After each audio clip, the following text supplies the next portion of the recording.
Hello, hi. I'm here today to show you how to draw hands, or at least show the way I draw hands, because everyone has their methods. The how-to books have it where typically you're drawing the hand, and you got shapes.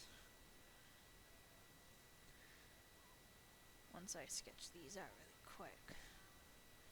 Not completely accurate to how they look in a book, but then again,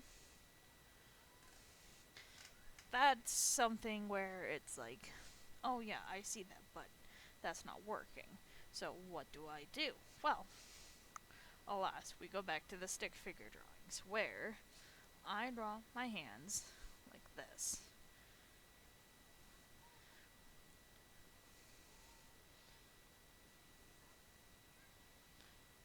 Because of the fact that my brain recognizes these as their actual fingers. I want to swap colors just so you can see when I go in to draw the actual figures. And oftentimes I just sketch the thumb just as is, so there isn't typically this line here.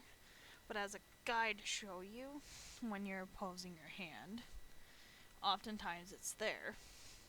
So, and typically the tip of your thumb, when you look at your own hand, it comes to just above the knuckles, so I just made this too short.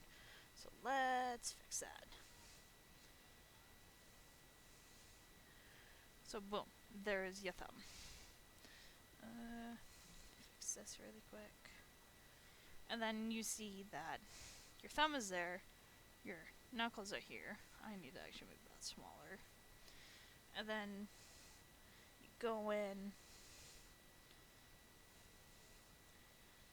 and typically, yeah, I use this top line here as where the outside of the finger is. Excuse me, because then you can actually see the hand. Well, yes, I typically have it where the I don't have that extra knuckle, but that's just the way I draw. But even then, you can always just slightly curve it.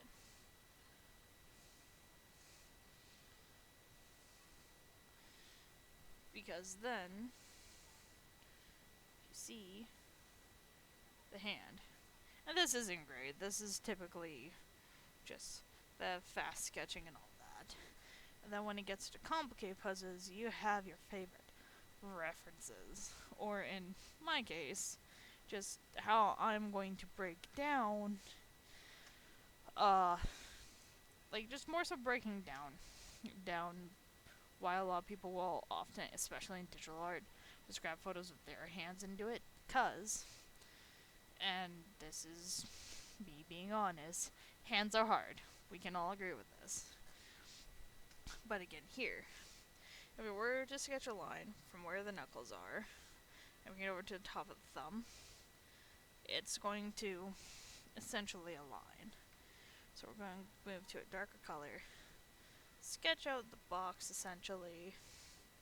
Then you got the thumb coming out.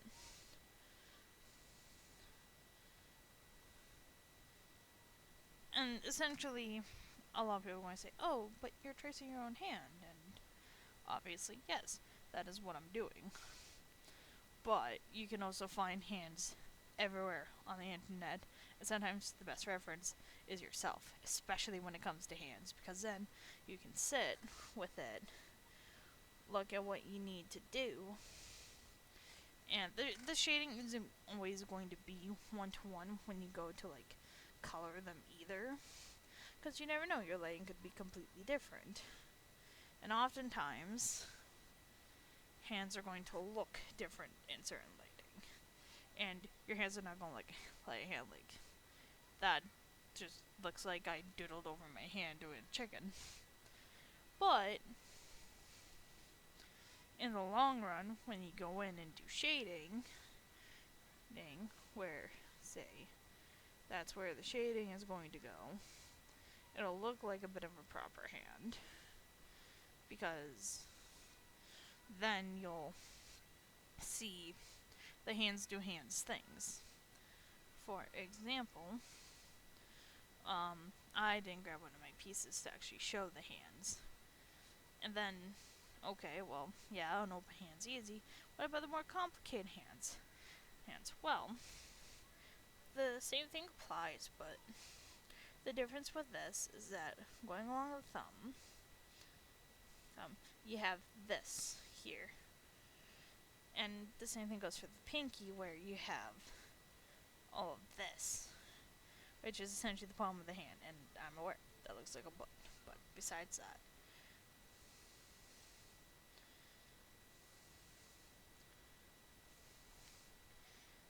But the intent is, it's knowing where this muscle is and this muscle is.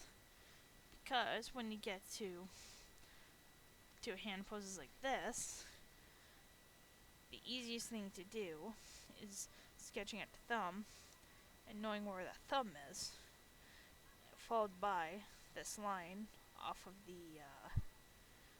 this first index finger is coming down and around it. So this piece here, it's its own piece. But still, again, knuckles also here, thumb's here.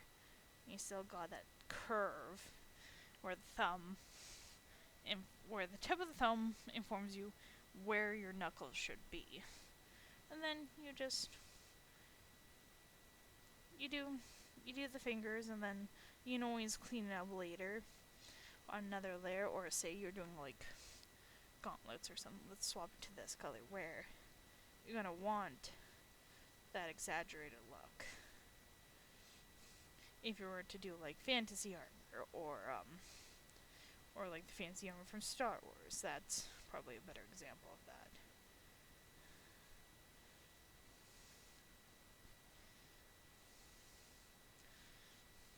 If that makes sense. And then like when you hide it, you see the like where I had put that red for the other details, but I still have the bulk of this, and you still got the thumb here. And then there's ones where a common thing I find, it comes to when stuff's being held, or you're doing weird magic hands. So with the stuff being held, this, I'm holding a cosplay glaive, so this is fairly thick.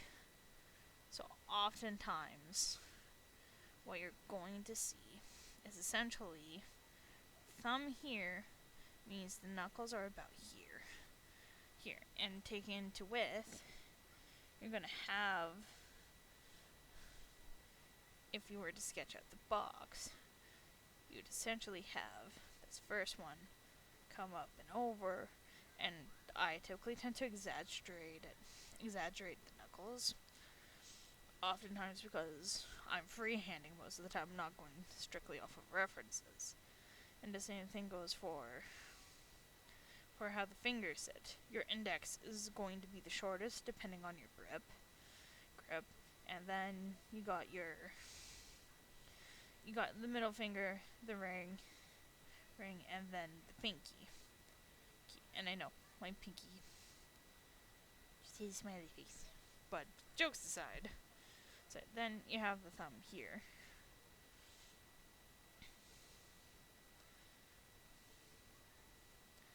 And I mean, you can always, like, some people will go into the extra detail. I don't. Don't worry, you got this line here, the wrinkle lines here, the creases in my fingers and all that. I don't go into the extra detail a lot of the time because of the fact that a lot of my characters are wearing gloves, and who doesn't like gloves most of the time? And like, it'll always vary. And I mean, stuff simply like a thumbs up isn't hard. It's just getting the curve in from the fingers, right? And then just how those fingers sit.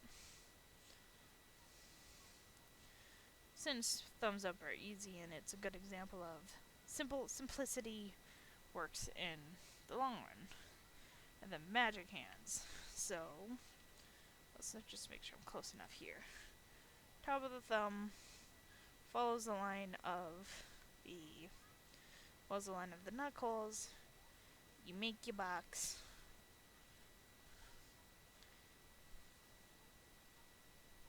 And then you sketch in your thumb. You got a line here. Now this one's a little bit more different because you have a lot of factors at play. Where you got the index finger straight, you got the middle finger curved like it is,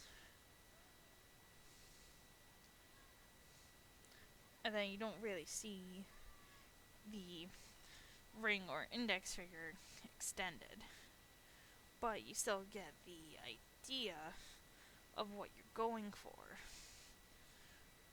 So if I were to like blindly say, let's go over this one here. Let's see if I can just recreate it without the photo. Where? Oh, why did they get so small? Don't mind the technical difficulties. So we got the first knuckle here. Went kind of sketch that out. Thumb.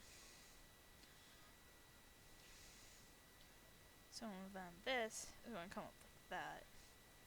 I can draw the first piece of the index finger. And then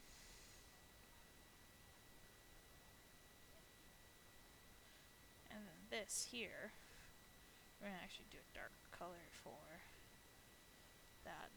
And going with the eraser, just kind of clean up some of my doodly sketching.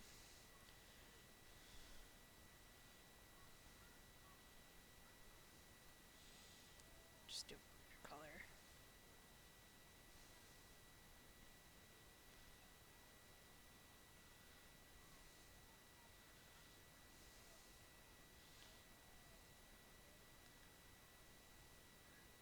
So this isn't obviously as accurate to the to this one with the actual reference, but you still get the idea where you got your spiderling fingers off it, and it's just it's going to vary on the art style you're going for where you're going to see it in the hands. Like with digital, you can just import the photos, whereas with traditional, you're going to have to go off the photos in the end. But references are your friends, and sometimes tracing to learn is a good thing. Anyways, have a good day and have fun.